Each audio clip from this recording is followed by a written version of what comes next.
Hello everyone, it is Joe here from OmniPoke, the channel that brings you guys everything Pokemon, and today I'm doing a second regionals report because I went down to Sutton Coldfield last weekend and I managed to place top 4 with Seismitoad Giratina for the XY on standard format. This is still pre-breakthrough, we've got another week after this, which is our last pre-breakthrough standard, so this is more for UK players once again. It could also be some good insight for those American players. But again, no breakthrough cards as of yet, so it might not be too crucial for your city's preparations. Nevertheless, I hope this is interesting, and let's jump straight into it. First of all, a quick recap from week 1. What's been doing well? Yveltal managed to win the overall tournament in Huddersfield. I also managed to cut with it, so 2 Yveltals in top cut, despite it not really being mentioned before the actual tournament, really, by many players. 2 Night March also made cut. Giratina was a highly played card, not very successful overall. One did make top cut, that was a Seismitoad Crawdaunt Giratina build. In Huddersfield, we saw it paired with Crawdaunt, we saw it paired with fairies, metals, all sorts really. But again, only one really performing very well. We also saw 2 of the main hype decks going into the tournament, Manectric Regice and Lucario Bats. They underperformed, none of them made the top cut, so despite quite a few people playing those decks, they weren't performing so well. I think overall you can attribute the sort of lack of success due to Night March being so fast and aggressive. Very good matchup against Manectric overall, in my opinion at the least. Then Yveltal also has a decent matchup against Manectric, and it has a very decent matchup against Lucario. Toadtina can also stand up to both of those in general, so most Giratina variants, even Fairy Tina, depending on the amount of hammers, like enhanced hammers that the Lucario Bats player, and even the Manectric Regice if they want to tech 1 or 2 in, depending on how many they played, even like Fairy Tina can do well against those 2 decks. So you can see why Manectric Regice and Lucario Bats sort of underperformed week 1. So what did that mean going into week 2? Well, what I was expecting was overall a lot less variety. This is just a natural progression really, as we discover the best decks and we see results and look at optimized builds. A lot of people like to show off lists and stuff when they do succeed. You can see stuff on Verbank all the time and different sorts of websites and videos like these. I talked about Yveltal last weekend and also showed off a list that someone on Verbank had posted. It wasn't the list I made, but it was pretty close. So essentially I was expecting a lot less variety, more of a focus towards stuff like Night March, potentially Yveltal if people cracked it, and also Seismitoad Giratina being the one that was the most successful Giratina build from last weekend. I also thought because of their underperformance, there'd be a slight decrease in Fighting Bats and also Mega Manectric. However, it's always something I do sort of try to impose on people. Don't be complacent. The field will not be all Yveltal from week 2 after week 1 just because it did well. Some people will jump on board, some people will change their decks to try and tech against it, some people will completely try and counter Yveltal. You know, some people are crazy like that. And, you know, other people will just stick with their list anyway and think they lost to this, that and the other, not really worried about Yveltal. And also, if you think, you know what, there's going to be no more Fighting Bats because it did poorly last weekend, and you play something that has a bad matchup against Fighting Bats, well, you're probably going to lose those 1 or 2 games when you do face them in week 2, because once again, not everyone was at Huddersfield, not everyone is completely switched on with the card game, you know, they're not checking every day how to change up their decks and stuff like that. Additionally, instead of just scrapping Fighting Bats, people who have been playing with it for a while might just add certain tech cards, like an extra enhanced hammer or 2 to try and deal with, for example, Toadtina or something like that. So don't be complacent, guys. There'll be slight increases and decreases, but overall there's still the same field that we expected from week 1. So you can't expect too much to change overall. With that in mind, I decided to play Seismitoad Giratina on the day. I felt that it had pretty much decent matchups around the board. After seeing Jono top cut with it, I saw his well, I played against him. I didn't see his list, but I saw a lot of his deck, and I felt like the way he played it was very encouraging, very good deck, and it seemed to have enough disruption cards in the deck to pretty much pose a threat to everything right now. He ended up actually losing out just because he played a Wailord Wolves deck, which I guess you have to be concerned about if you are Totina, but there was only like 1 or 2 people playing Warlord on the day. So it was just sort of unfortunate that Warlord did very well and also, faced him in cut. So I felt Totina has a decent enough matchup against almost anything, thanks to the amount of disruption cards. The Crushing Hammers, the Flare Grunts, Zerosic, Lysander. Even with Quaking Punch, Lysander is a really good disruption card, can buy you a lot of turns, especially because a lot of people are playing Hooper, and it's tricky to move out of the active when you're being punched at the same time. And they don't really want to spend DCEs even if they do play them because of the amount of energy disruption we're playing with Seismitoad and Tina. So overall I felt very happy playing Seismitoad Giratina. It was pretty much a comfort zone deck. It had 50-50 matchups almost across the entire board in my opinion, if not better in certain cases. So let's have a look at the list. This is the exact list that I played. We all know how to play Seismitoad Tina, really. I mean, we've mainly seen it in Expanded. In Standard, not too much changes. I've highlighted a couple of cards. I did play one Bunnelby, and I cannot express how important this card was enough, really. It won me, I think, individually about 6 games. It could have been even more, from burrowing to actually deck my opponent out. And sometimes I had to Rototiller back in some double colourless or double dragon energies because Rototiller is a net gain of 1 energy. Seeing as though you have to attach DCE to Bunnelby, you can Rototiller 2 energy back if you want to just get energy back. You can also recover things like AZ, more other supporters, just VS Seekers in general. A lot of the time it is going to be a DCE because that's one of the most important resources in the whole deck. But yeah, Bunnelby was super clutch. Initially, me and Jack were testing the night before when we actually discussed putting Bunnelby in, and that was more out of fear of Warlord than anything else. We also felt that we needed a non-EX to help us out against Night March.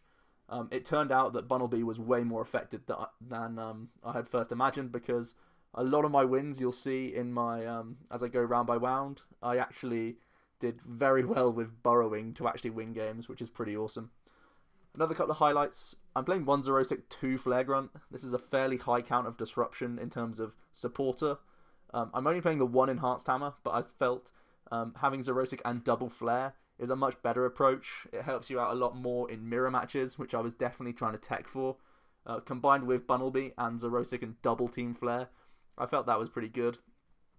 And sort of sacrificing the Enhanced Hammer count, really. Because although there is a lot of Enhanced Hammer sort of targets right now, I feel like Flare Grunt is as effective a lot of the time because you don't really need to dig too much with this deck. The only time you're digging is when you're looking for Crushing Hammers anyway. So Flare Grunt guarantees that, so it's not really a problem. The only other thing I highlighted was that I played 2 Faded Town. Now, the deck definitely does need some counter stadiums. I went for Faded Town. A few other players on the day played Team Aqua's Secret Base. I'm still not sold on the combination of the two. I feel like Faded Town, just because I was still expecting Mega Manectric, was probably the better option for me. But that being said, I didn't play against any Mega decks over the weekend, so it was simply a blank card that just read replace your opponent's stadium. That's all it was. It may as well have been a paint roller on the day, to be honest. It didn't do anything for me. Whereas Team Aqua's Secret Base in a couple of games could have been much more effective. It really helps the Quaking Punch stall, so if I was to make any changes for next weekend, it would probably be to change the stadium. I might even go to a 1-1 of each stadium, because I do still think Faded Town has its place in the deck, but Team Aqua's Secret Base does also seem like a good option. And finally, the 8 energy. Some people have gone down to 7, which I think is just way too cheeky, especially for mirror matches. Every single energy drop really does count. So I feel like 8 is the, it's an absolute must. So just like last week, I'll do a quick round by round, what I played against and how I tried to negotiate that matchup. So hopefully this is going to be interesting for you guys. And I'll also go into details about how I played the mirror match, because there are a couple of those within the Swiss and also in the top cut as well. So round 1, unfortunately I did not catch the name of the guy who I was playing up against. It's a bad trait that I have to not write things down. I normally just rely on my memory, and this time it's failed me. So it was just a Night March play, and pretty standard Night March, I think. It wasn't playing any shenanigans like Milotic, which I feel like is probably the best way to play it right now, just based on other people's decks on the day. But yeah, I start off with Bunnelby round or game 1. And I didn't know that he was playing Latios. I didn't actually see it turn 1, which is so fortunate for me. Because that could have just been game 1 right there and then. Turns out he does a couple of things, doesn't really get too many Night Marches in the discard pile, but also plays Hex Maniac to try and disrupt me. Fortunately, my hand is not one where I'd want to Shaman anyway. I just sort of play the hand out and use a Sycamore anyway. So I'm able to develop a few bench Pokemon. I get the Quaking Punch going quite early, and that really denies his sort of damage output with his Night Marchers. I can tank hits with Seismitoad for a little bit. I go down, I think, 2 prizes potentially. But by the time that happens, I can return KO with a Chaos Wheel with Giratina. And as soon as he sees the Chaos Wheel, he scoops, because he's already checked his deck, and he did say that he'd prized the thing that he needed for this matchup. He didn't say what the card was, but I was imagining some sort of Zerosic or something like that. So he scooped within the first 8 to 10 minutes, I would say, of game 1. And it makes a lot of sense. I actually really enjoyed the fact that he scooped, because with Night March especially, it's such a quick deck that within the 50 minutes that we had for 2 more games, he could easily have turned that around. And no point trying to spend the game trying to carry on. As soon as I got that Chaos Wheel off, and he had already searched his deck, he didn't have the tech that he wanted, he scooped, giving himself a better chance of trying to do better, maybe bring back a draw, or pull out a win if he can win 2 more games on the bounce. So I appreciated that early scoop. It's a thing that not many people do often enough. Definitely against me this tournament, I feel like some people could have scooped earlier to given themselves a chance. So that was a good play from my opponent there, noticing that he would have a better chance in the next 2 games if he had enough time to finish them. So we went into game 2, and unfortunately, again, he doesn't have the fastest of starts. He does start with Latios EX, and this is really painful for him, because you can see down there, Latios has a 2 retreat cost. Obviously, when I'm using Quaking Punch, I developed it on the first turn, fortunately. That Latios is stuck, and essentially what I did was I used Latios to stay in the active position, and I kept using Quaking Punch, basically. Just for the 30 damage, didn't want to stick Muscle Band on, because I wanted more time. Essentially, I knew that Chaos Wheel won me the game last time, so I just tried to stack up Giratina. By the time I was killing the Latios, the Night Marchers were still not doing enough damage, because Quaking Punch had disrupted him that much. And I had 2 Double Dragons sat in hand while I already had a Giratina set up. So when I did eventually go into Giratina to start Chaos Wheeling, my opponent did indeed play Zerosic, and I think he chained Zerosic 2 turns in a row, but each time I had DDE in hand to reattach and to Chaos Wheel 2 more times to, I think I killed, no, it was 3, it must have been 3 times. Yeah, so when I went into the active originally, Chaos Wheel to kill a Night Marcher, responding on the Seismitoad. Then Zerosic hits, I reattach, kill another Night Marcher. Zerosic hits, I reattach, and catch up Shaman for game. So game 2 went very swimmingly for me, just based on a slightly slower start from my opponent. And it turned out the Latios EX actually really hurt him, because it's such a big Lysander target in a deck like Night March, where they don't normally have Lysander targets, because the Shamans will often Sky Return around you. At least good players will see that play, as long as I'm using Quaking Punch, forcing me to go Chaos Wheel, and he didn't have that option just because he played Latios and happened to start with it in this matchup. It really hurt him for prize trade. And yeah, so that was round 1, going in at 1 win. Very nice. In at round 2, I'm up against Emma Cooper, and it's a mirror match. Like I was saying with the list, pretty much expecting to see a lot of mirrors, and here's where I'm going to try and discuss how I try to negotiate the mirror match. Basically, just take off all the energy. It's pretty simple. I'm trying to stall out my opponent for the win. I literally never go to take 6 prizes. I don't think I've... Pretty much, okay, Toadina, they have 8 energy to play with, okay? 4 of them are DCEs. These are the most important ones, because Quaking Punch is what you want to be doing as much as possible. Main reason you want to be using Quaking Punch, so that you can successfully Lysander stall things like Hoopers, so that they can't response Quaking Punch you. That's probably one of the main reasons, because then you get to use VS Seekers, and you get to use Crushing Hammers and Enhanced Hammer. That's also the reason why you want to be Quaking Punching, so your opponent can't use Hammers, VS Seekers, yeah, those are the main two, really. Because you can expect both sides to have Disruption supporter cards that they can play. So VS Seeker pretty much becomes like a hammer if you can VS Seeker back a Flare Grunt or a Xerosic, you see. So you want to be Quaking Punching whenever you can. I literally never try to Chaos Wheel if I don't have Quaking Punch already developed, because they will instantly just go for a Crushing or Enhanced Hammer, and you've just wasted one of your energy. So basically, whenever you have the option, you want to be Quaking Punching. It's not entirely essential, and you have to retain a DC at least so that you can use Bunnelby at some point. So really, I'm only using 3 double colourless energies in the whole game, other than Bunnelby as a finisher. And then the double dragons get attached only when I'm already Quaking Punching. And that's also risky. I mean, you want to be doing it anyway, but never play it on an empty field, the double dragon, unless you know they've already VS Seekered back something like a Xerosic, and you can try and bait it. Because Giratina is threatening, and they might just use a waste Xerosic. In my opinion, it's a waste. Because you can eventually use hammers to get rid of those. So DC is the main thing you want to get rid of for a Seismitoad Giratina player, in my opinion. Even if there's a DC on the Giratina, it's still more threatening than the double dragon, in my opinion, because it can be super scoop up to be put back onto a Toad or an opponent's Bunnelby, which is more threatening, in my opinion, than a Chaos Wheel.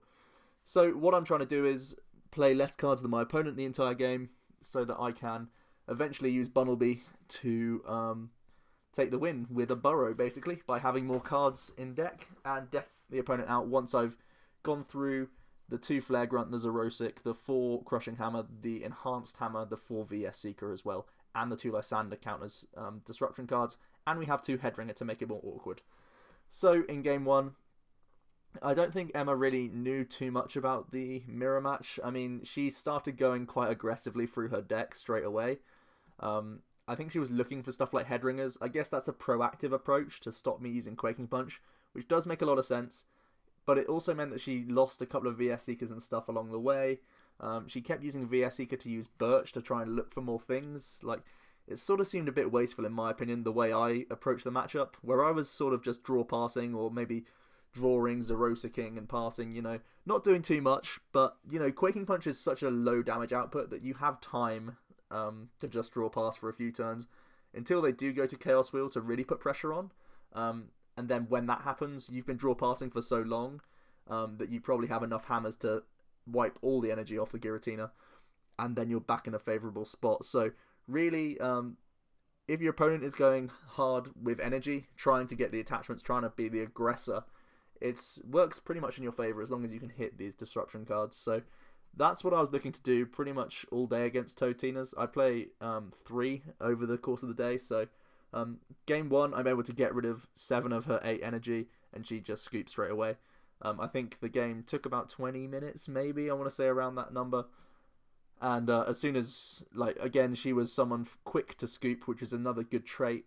As soon as those energies were gone, she knew she wasn't winning that game because the deck sizes were ridiculous. I didn't play a single draw supporter that entire first game because I had draw passed for long enough to have enough VS Seeker in hand to just keep getting back Xerosic and Flare Grunt, and from there, you know, I've still got a 40 odd card deck. She probably had like a 15 or something, and she just scooped. So on to game 2, and it's very unfortunate. Again, she's still going for this hard sort of approach of using Sycamores and using Birches, and she's trying to develop the attackers to actually take the 6 prizes, which I seriously do not agree with, guys. Don't try and take 6 prizes against a Toadtina in a mirror match, because you simply don't have enough energy to do it. You're 2-shotting with Tina, you're like 6-shotting with Seismitoad, and there's AZ that the opponent can play.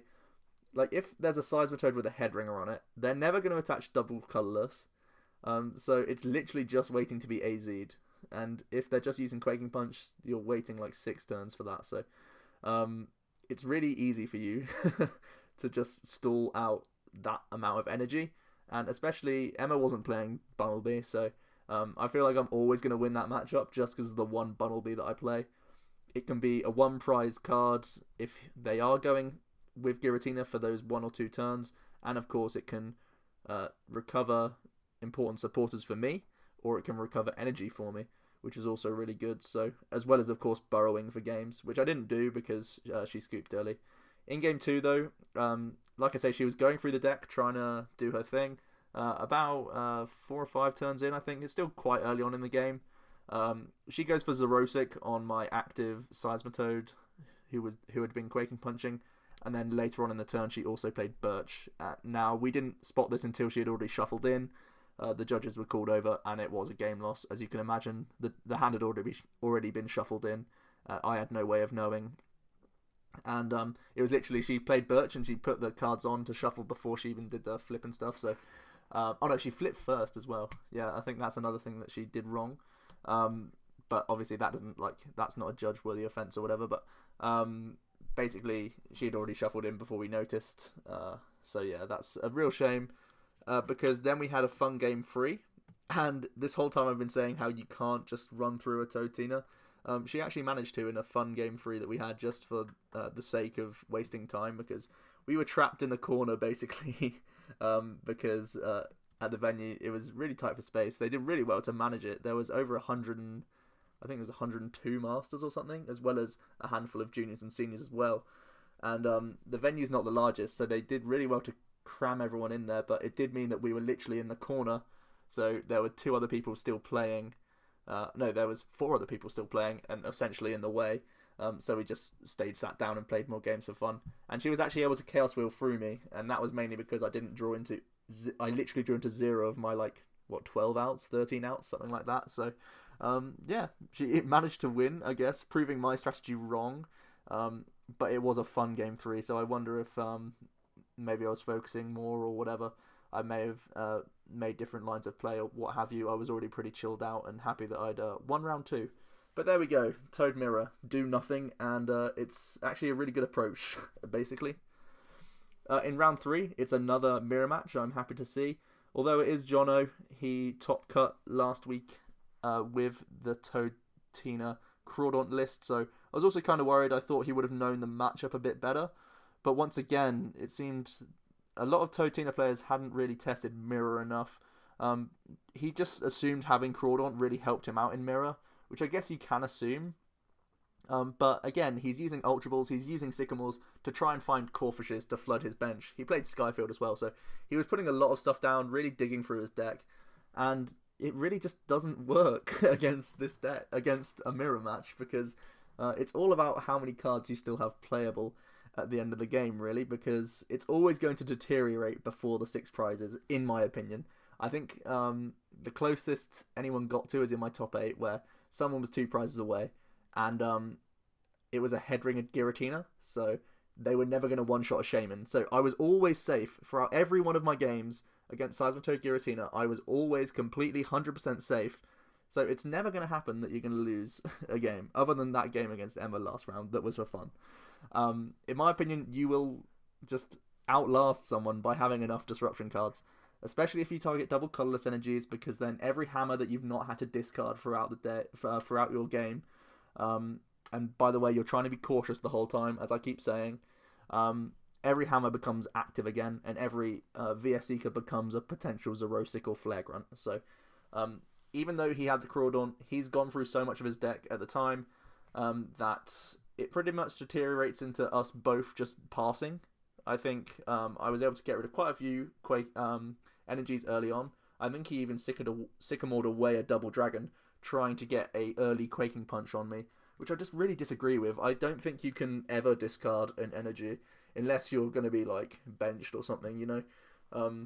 It's just a really bad thing to do in the Mirror. I think the double dragons are clearly less valuable, but as a golden rule, I did not discard, I don't think, any energy against any opponent in a Mirror match. I think I may have done it once in top 8, that was it. But yeah.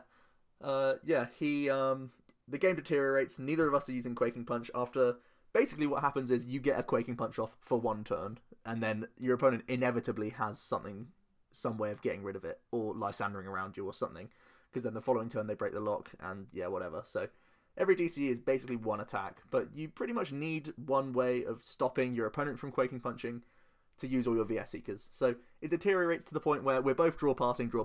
I have probably, I'd say, 20 more cards than him. No, it was definitely not 20. It was a lot less than that. It was like, I think I started counting decks when he was at 25. I was at 31. And I played Bunnelby. I didn't know if he did. I know he didn't last weekend, but he did lose to a Warelord. So I think he might have teched it in with the same sort of theory mon that I had, why I played my own Bunnelby. But basically, we literally top deck for about 20 turns. It is literally draw, pass. Can I see your discard pile? Draw, pass. Stuff like that for literally 20 turns. I had the largest hand size I think I've ever had playing Pokemon. It was, it was way larger than the deck. It was literally 30 odd cards. And at the point where he has 2 cards left in deck, I AZ up my active Pokemon, drop the Bunnelby, I drop the Bunnelby, AZ up the active, and attach double Colourless just to borrow him for game.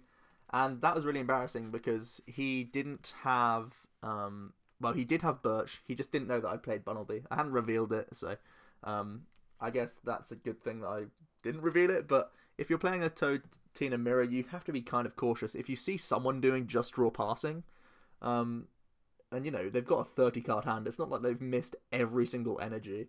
They're clearly waiting for something. I'm really surprised he did not Birch or use Shauna, because he later showed me that he had it in hand, obviously, because he had a 30 card hand. So I was able to sneak out a win thanks to Bunnelby. So that's the first win that Bunnelby has won me on his own. In game 2, again, I'm able to get rid of all of his energy, and he scoops because he knows that it's pretty much going to be the same thing. He doesn't have energy to even Rototiller back energy, so again, I win using Bunnelby. So, he recognised that I could have done the same thing as I did last game, so he scooped game 2 after I was once again able to get rid of all energy. But again, just be conservative. It's the only thing I can say, really. There's no pressure on you, really. There's Toad using Quaking Punch is so slow. If they do go Giratina, you have access to every single item, and those 6 turns that you've drawn past the whole time, it's going to pay off because you're going to have your hammers, you're going to have Trainer's Mails, you're going to have VS Seekers, you're going to hit what you need basically to get rid of the energy from there. So you have so much time against a mirror match. It's just such a luxury that you don't ever have to use a Sycamore or a Birch unless you're really stuck for things and they're putting way too much pressure on. But I think I'd use draw supporters once or twice per game. Literally, once or twice per game is ridiculously low in a game of Pokemon where normally Sycamore is, 4 odd for a reason because you always want to see it and get new hands. It's really not the case in a Toad Tina Mirror. So, on to round 4. I'm sat at 3-0, which is nice, and I face up against Luke Kirkham. He is playing Manectric Crobat. He's not playing the Mega, he's just playing the regular Manectric EX. He's playing a few things like Headringers. This is a real big thing in the matchup. On both sides, really. If I'm able to Headringer a Manectric, it can really help me out because although Overrun for 20 can stack up, it's a lot nicer than if he had Muscle Band on, because then the second attack Assault Laser is threatening 2 hits. Especially with Bat Drops, it becomes even easier. But essentially, putting that Headringer on gives me extra time to get Crushing and Enhanced Hammers. He did play some Flash Energy, obviously, to help out against the Lucario Bats matchup. So the Manectric deck has a fairly low energy count. I believe it was 8 or 9 energy. I did have a couple of games with him, so I tried to scout the deck as best I could. So putting Headringer on can really give you a lot of time, buy you a lot of turns to start beating away at this Manectric, because it does take a while. Now, he was playing Bats and stuff, like I say. He was also playing Faded Town rather than Rough Seas, and I feel like that really does help me out in the matchup. Obviously, Faded Town doesn't hurt me at all. I'm playing it myself, of course, so it meant I had a couple of dead cards, but, it didn't really matter. It just meant that he couldn't Rough Seas off. So Quaking Punch was actually an effective attack for setting up for Chaos Wheels, and obviously I want Quaking Punch as long as possible because it's going to help me against stopping him get Bat Drops and stops him getting other pieces. We know what Quaking Punch is all about. So game 1, he pretty much dead draws. I am Quaking Punching from turn 1. I'm able to kill Zubat straight away, force him into stuff like Shamans, and I'm able to take prizes quite convincingly quite early on. When I start putting Headringers on Manectrics, it's very difficult for him to stay in the game, so an easy win there just through horrible draws on his part. And game 2, it's a lot more close, but I have to admit I ran really hot on Crushing Hammer in particular. I also did flip a couple of heads on Super Scoop Up that was notable. Luke did give me a little nickname for how well I was flipping. I won't tell you what it was right now. Into round 5, I'm up against Corey, Luke's younger brother. He's actually just aged up from seniors, where he's been pretty much tearing it up. He's a very good player. He was playing Night March, and he's playing what I would call the good Night March build, the one that has Milotic to use Sparkling Ripples. It really helps the Night March player in a couple of aspects. It helps them recover double colourless. It helps them recover things like the Stadium, so Pumpkaboo can attack but still have a fairly low count of the Dimension Valley, like 2 I would imagine. It basically really ups consistency. Milotic recovers a thing that you need. It can sometimes even recover a Night Marcher to help you like really overextend to kill stuff like Mega Evolutions. So Milotic is a really nice tech. I believe he played a 2-2 count. It may have just been 1-1. And this was actually streamed, so if you want to see me in action against Corey, you can check out twitch.tv/Kyogre Streams UK. And that's Terry Goodacre. He is at plenty of Pokemon tournaments in the UK, bringing his equipment, absolutely amazing service, and very entertaining streams. Our games were actually really good, mine and Corey's games. I was streamed twice. I'm streamed in the next round as well. And it's both Seismitoad Tina versus Night March, and they are at times very fast-paced games. At times it can be very stally, even for the Night March player, using things like Sky Return to just stall for turns, basically. So it's a lot of interesting interactions in this matchup. Like you saw in round 1, it sometimes can be Chaos Wheel will just flat out win me games at times, but there is still the incentive to use Quaking Punch as often as you can to deny really quick turns from the Night March player, stuff like that. So I encourage you to check out the stream rather than me telling you about the matchup in too much detail. I managed to, I think Corey, no, okay, I remember game 1 at least. I didn't find DCE until the last 10 cards of my deck, so you can imagine it's pretty awkward for me. I was using Lysander on Headringed Shamans, so he had to dig pretty hard for switches, and that helped slow him down a little bit. But he was able to take 4 prizes relatively easily with Night March attacks, but he had lowered his bench size down quite a bit. No, not his bench size, his deck size, and eventually I was able to Bunnelby use Burrow to take his last card out of his deck and win, where I hadn't taken, I think I'd taken like 1 or 2 prizes the entire game, and against Night March that's really bad. So that's another game that Bunnelby has won me, thanks to that 1 Burrow attack, which is amazing. He didn't know I played it. Again, it's one of these things where you can surprise people with it. I don't think he played any like Birch or Shauna anyway to sort of recover. But it probably would have meant that he wouldn't have dug as hard as he did for things like Milotic to get a second switch and stuff like that. So I feel like Bunnelby can still be an issue even if they are aware of it. And in game 2, I'm able just to Quaking Punch and he dead draws. He's got a hand of like VS Seeker Compressor or something like that. I can just punch through him quite quickly. And unfortunately that's sometimes what Toe can do against a Night March player if they don't have the best of starts. So yeah, after 5 rounds I'm undefeated and 5 wins, which is pretty nice. Into round 6, like I say, it's a very similar deck. He's playing like the same core in terms of Night March. This is Carl Blake, a very good UK player. He's top cut nationals often. I think he's gone to worlds often as well. Really good guy.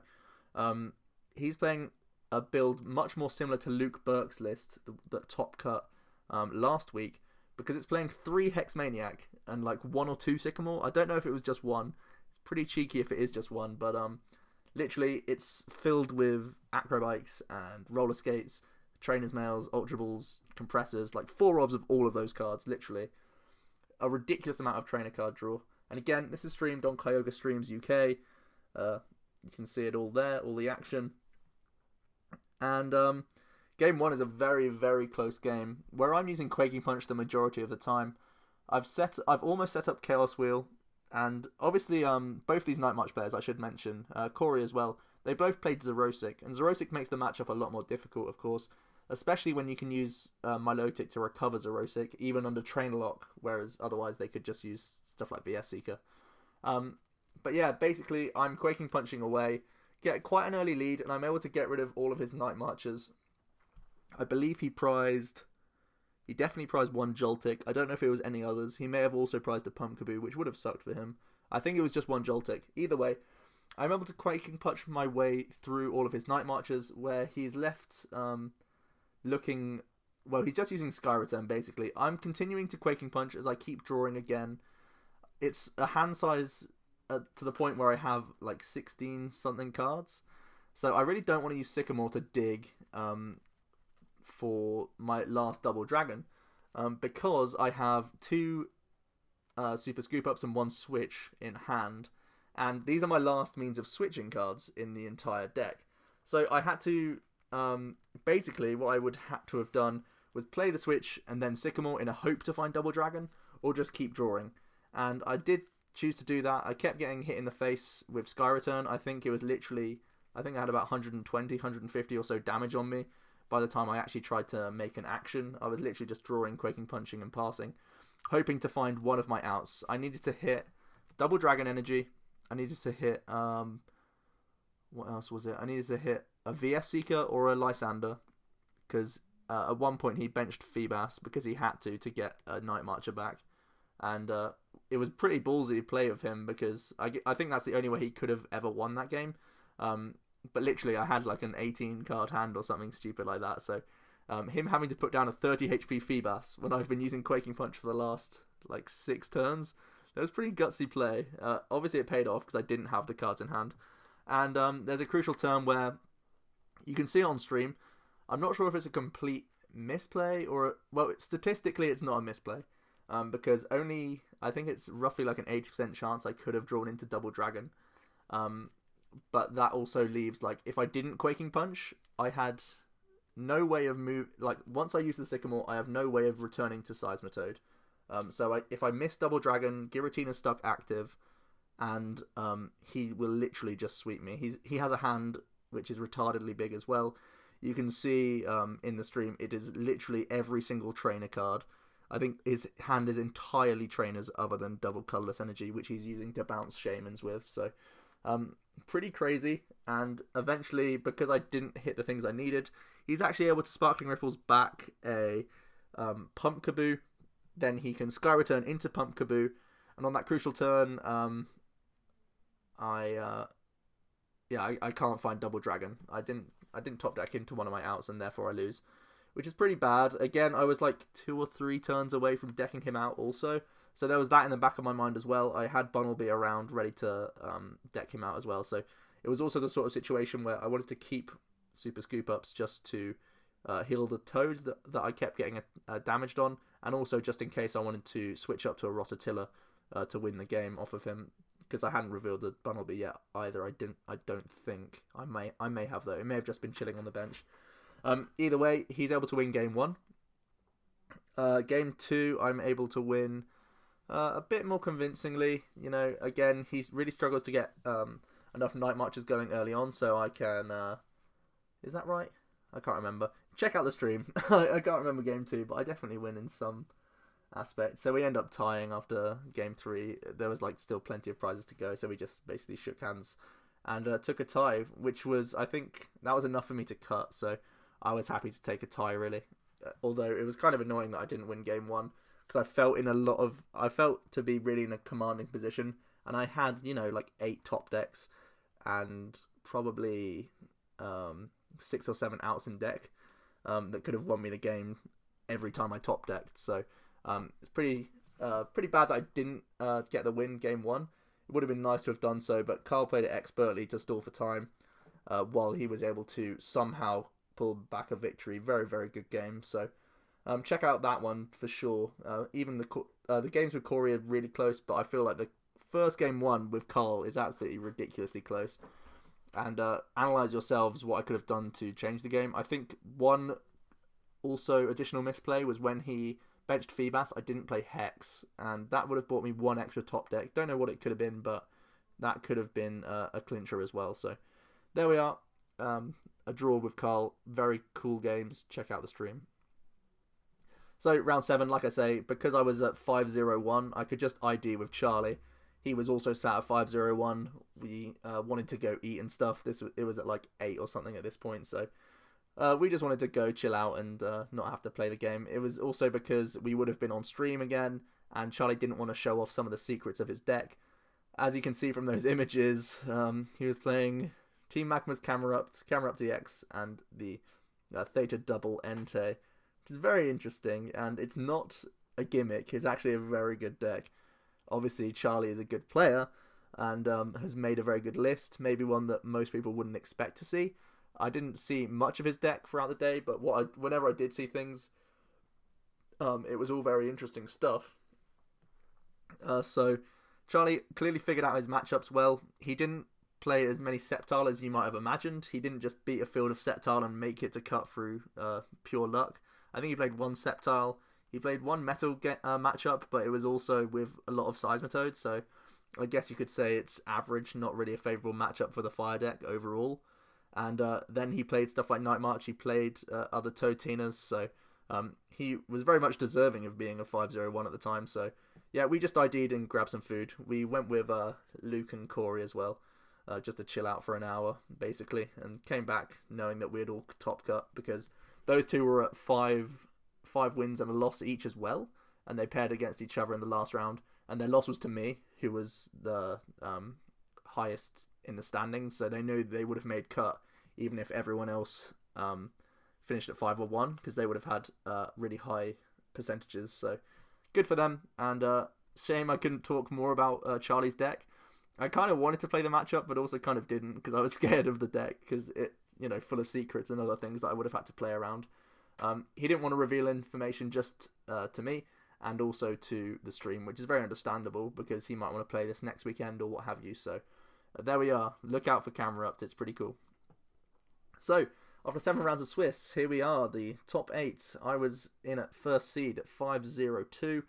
Carl Blake and Charlie Powell also with that same record.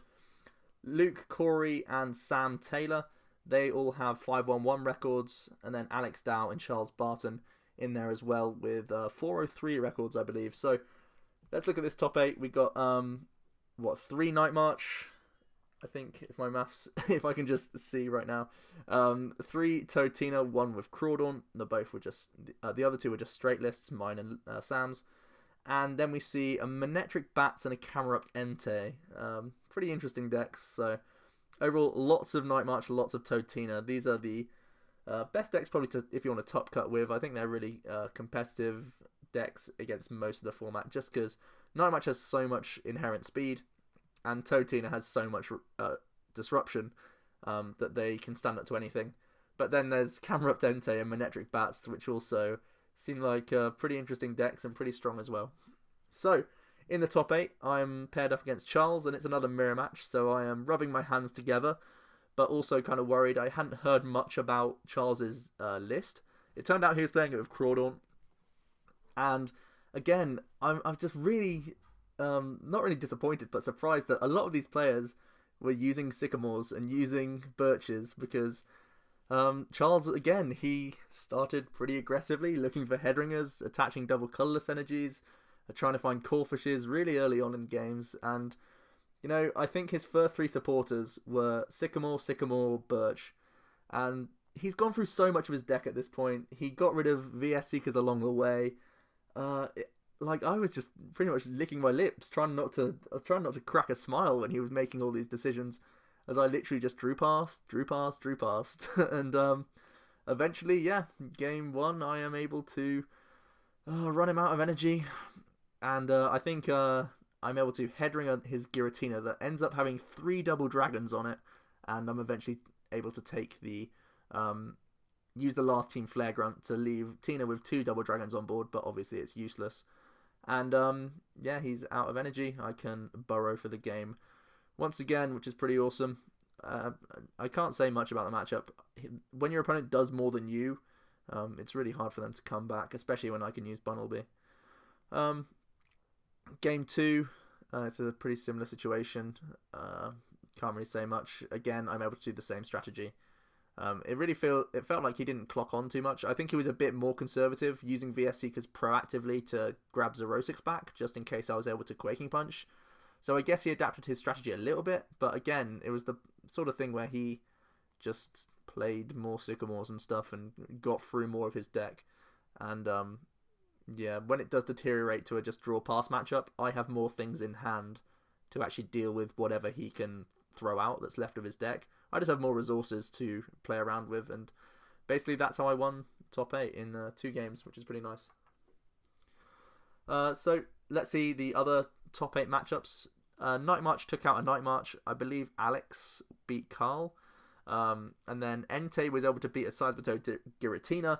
So you can see it's not just a jokey deck. It's able to beat Sam Taylor, a very competent player playing a pretty good deck as well, Toadtina. And Camera Up Entei is no slouch. Essentially, it just has enough recovery of energy where Toadtina sort of burns out. It runs out of disruption cards, whereas Camera Up Entei can just continue, really. The Magma Camera Up can reattach each turn, obviously, to itself. So that's one way that you can sort of fall into the trap of where you're going to use your Crushing Hammers, really. It can always recover fire energy. Obviously, they have Blacksmith. The Magma Camera Up also has an attack that moves an energy from itself to a bench. So even if you are taking a knockout on Camera Up, it's retaining energy that way. And it's a 3-shot for a Seismitoad to kill a Camera Up, the Team Magma one, for a single prize. So it's really awkward. That's even with weakness, by the way, so and Muscle Band. And then the Camera Up DX, of course, it can take knockouts whenever it has the chance. And the Entei also reduces damage done to itself by 30 with its first attack. I think it's after weakness, I can't remember. But either way, it's really difficult for me or for Toadtina players to do enough damage to Entei's. And then it has a second attack also, where if it's able to put 2 Muscle Bands on board, it can actually hit 170 as well. So it has a lot of explosive power when it wants to, and it can essentially, until that point, you're not really worried about the hammers that Toadtina can spit out. So it really just outlasts a Toadtina, really, in my opinion. So I feel like the only real chance Toadtina has is to target the Numels really early on in the game to prevent the Magma Camera Up coming out into play. But obviously that's... I don't know how many Magma Camera Ups he played. My only hope would be that under Train Lock, it's difficult for him to find multiple Numels in one turn. And if I can hit Lysanders, I could try and knock them out. That would be my only approach when thinking about it before I would go into a game. I don't know how it played out for Sam. Maybe it was draws. Maybe it was just not knowing the matchup. I can imagine a lot of people wouldn't have known the matchup seeing a Camera Up Entei. But yeah, there we are. It was able to win out against Toadtina in top 8. And then we also saw Luke having to play his brother Corey. And Manectric Bats, you would imagine, has a slightly, very, very slightly favourable matchup against Night March. Just because the Overrun can do snipes that can really help out the Golbat to do extra knockouts, either with Swoop Across. So you can use the first attack Overrun to put 10 damage remaining on the Joltix, and then you can Swoop Across later once you've evolved into the Golbat as well. So the Assault Laser from the initial Manectric can do 20-20. Then the Bat Drop and then the attachment can sometimes take multiple KOs and stuff like that. So pretty awesome. And then, of course, when you start going into the Crobat, you're also getting the Surprise Bite plus the Snipe in its attack. So you can use a lot of non-EX attackers in that matchup as the Manectric player, which is pretty interesting. So by far not an easy matchup, but in my opinion, a very slight favourite. Of course, Night March can be explosive and fast, just enough to the point where it can beat a Manectric Bats, but especially if Luke is able to target the Feebasses, it really stops Night March's potential of late game sort of recovery. So I feel like, yeah, like I say, slightly edging the matchup, and you can see there it's able to beat the Night March player. So in top 4, it's a rematch from, I think it was round 4, where I'm playing Luke Kirkham. And I've actually put Headringer in here because it is the most important card in this matchup by far. Game 1, he is able to put Headringers on my dudes, get Muscle Bands on his dudes, and essentially he's able to Assault Laser enough to run through my guys fairly quickly, really. He's using Overrun to put good damage on, forcing me to use Super Scoop Ups. making it very awkward for me. Even though I'm using crushing hammers and flare grunts and stuff, sometimes it's really not enough. It does take a while for him to like finish me off in the game, but he always had enough damage on board to threaten KOs around the place. So kind of worrying for me in that first game. I felt confident in our first 2 games earlier in the day, but again, he was drawing pretty poorly. I was running hot on hammers. This game, he was able to headringer toads, making it hard for me to punch him and stop him. Really developing a couple of bats and stuff like that. He really drew a lot better that game, and he knew the matchup a lot better as well, so he did really well to win game 1. Game 2, I'm able to do what he did to me. Game 1, I put double headringer on his 2 Manetrics. I'm putting muscle bands on just so that he can't headringer ever, even if he was to break the lock. I'm being a bit more conservative with muscle bands when I am quaking punching, but I still try to put them on just for extra damage so that I can threaten Shamans for 1 hits with Giratina, threaten knockouts on Zubats, and just general more damage on the Manetric. If I quaking punch with muscle band on the Manetric, I can then threaten a super scoop up and then replay onto Giratina to take a 2-shot, which I ended up doing at one point in the game, which is pretty good early aggressive play, and it was fairly early into the game where I was able to overtake him there and get the win. So 1 apiece in top 4. It goes to time on game 3. After it really does deteriorate. Again, I'm able to take a lot of energy off his board. I headringered Manetric early, which eventually does go down.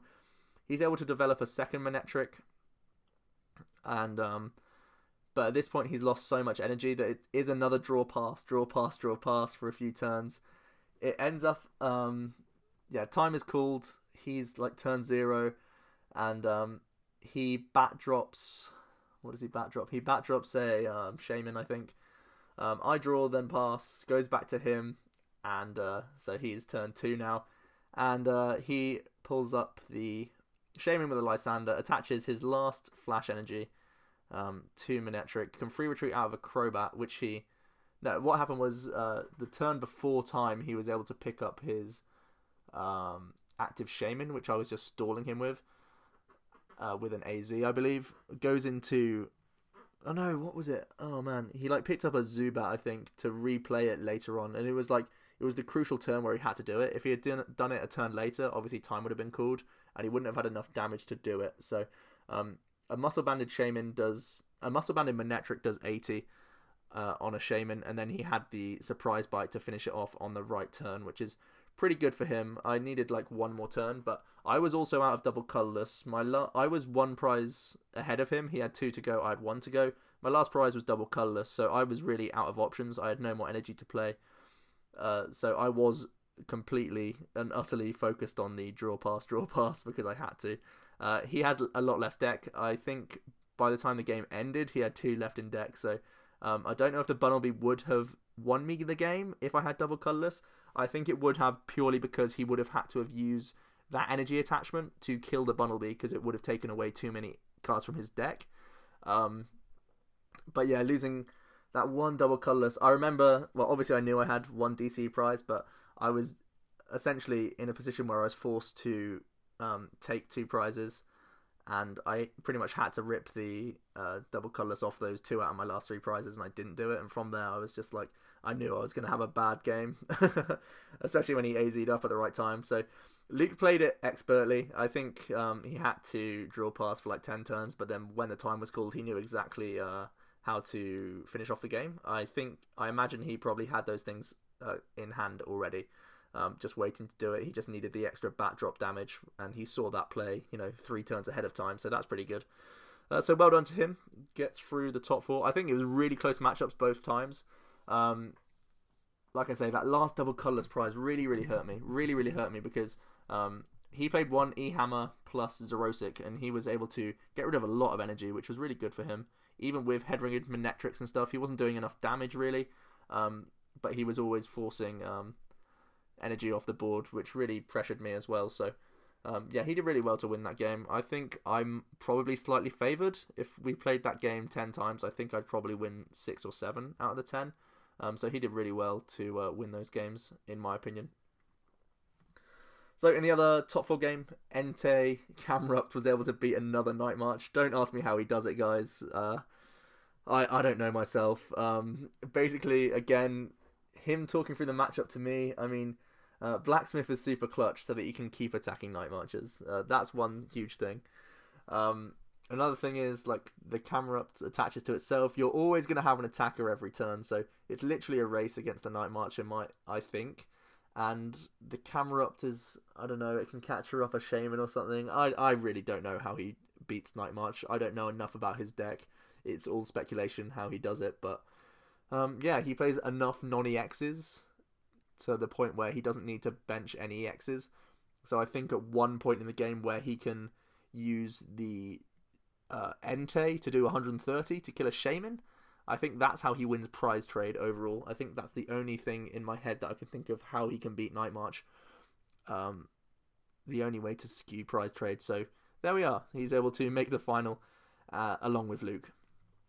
So in the final, camera up Dente has finally taken down. Luke manages to do it with Manectric Bats. And I honestly don't know what to tell you about this matchup. I have no idea. I guess you target Numels again with the Manectric and the Bats so that he doesn't have enough acceleration, so that the camera up can't do as much. Also, Headring is going to become a factor if you can get that on the camera up. I really don't know. I had to leave because it was already like 11:30 or 12 at night, so that carried on to the early hours. In the end, well done to Luke. Very well done. Manectric Bats was something that he played last weekend. Didn't perform too well with it. Well, he didn't make cut with it, at least. I don't know where he finished. Probably still good, because he's good. But, yeah, he stuck with it, and fair play, because it's done very well this weekend. So, there we go. Luke is able to, in the final standings, win out. And this means huge congrats to him, because he is now on 363 championship points already, easily securing him an invite to Worlds, assuming that it's at 300 again. Even if it's at 350, he's completely fine. So there we are, final standings. I'm there in at third, and Charlie Powell with camera up Dente, just hats off to you. That was absolutely amazing. The Night Marchers all fell at 4, 5, and 6, and the other two Totinas went out early as well. So there we are, guys. Pretty interesting stuff. Now let's look on to next week, and it's in good old London. Basically, what to analyze. I'd say Night March, in my opinion, is probably the most consistent performer. If you want to just go for a pure consistent deck, probably play Night March. It's got a good matchup against almost anything. That being said, Bats will probably see a lot of play. Now, Bats is manageable for some Night March decks, because definitely things like Carl Blake's Night March, where they're playing 3 Hex, if you can chain Hex Maniacs against Bat decks, you're still pretty much in good shape. So don't think that Bats automatically beat Night March decks. That being said, they're still pretty good against Night March. It forces things like Hex Maniac each turn so that they don't use things like Lysandra on Shamans and what have you. So Bats are still really good, and I presume they'll see a lot of play. Luke's showing the way. Probably Manectric is the best way to play the matchup. Yveltal's also an interesting one. I'll go into more detail in that in a couple of moments. And you also have to assume that Totina and other Tina variants will also be around. I think there really wasn't many Giratina Aromatisse floating around, at least near the top tables.